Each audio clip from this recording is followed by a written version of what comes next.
Okay, so this is my new Ferrule crimper and a set of ferrules that came with it. I'm going to show you why it's good to use them. I'll just start off by saying it would have been really nice to see a double ferrule where you can actually join two pieces of wire together to go into a connection. But nevertheless, so here's one I did earlier, and if you have a look at this, I've got one that I've already crimped, and this is the other wire, and you can see that the strands have splayed. When I put this into a connection box, for example, a connection block, sorry, there's probably only about 50% of that wire going to be in contact with the screw when I screw it down, whereas with the ferrule, every wire in there is now in contact with the copper, with a copper surround, which basically means when I put that into there and screw down, every wire is going to be in contact with the screw and with the block itself, which is something that you don't necessarily get with that. Not only that, this is what happens when you're taking things out and putting things in. It splays, it makes it difficult. You've got wires coming back out of the block. So this is what I'm going to show you. The ferrules themselves go from 0.25mm up to 6mm. But if you simply spin it like that,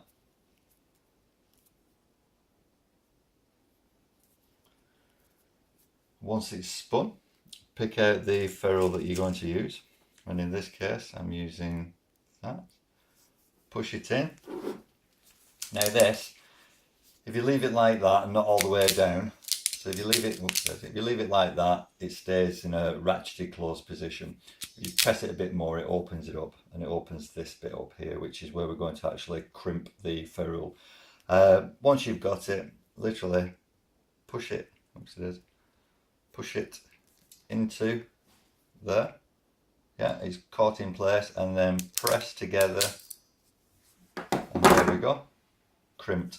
Now that will go nicely into the block and can be screwed down. If you've got normal twin and earth, you don't need to do that because it's just single strand, so there's no need to use a ferrule. But speaker wire, for example, how many times do you pushing and pull these out of speaker connections? Because I'm always doing it. So again, nice and easy. Strip the wire. Choose the terminal that you want to use. Push it in. You've got the insulation here. And just pop it in, push it up to the top and crimp. And then it's done, it's not coming anywhere. Now you can push and pull that out of as many speaker connections as you want. It's that simple. No need to solder, oops, you can drop them. No need to solder them or anything like that. Again, just twist that slightly. Push it in.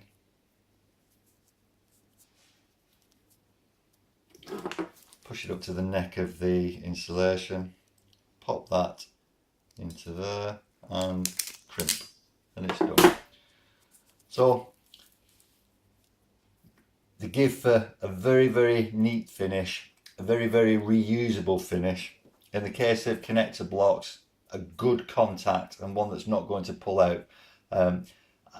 I always worried before I started using ferrules that the connection was no good or that it'd pull out. You put it in and you're pulling it to make sure, well, this way you know that you've got good contact. So big recommendation from me. And now I need to go out and get some of the twins.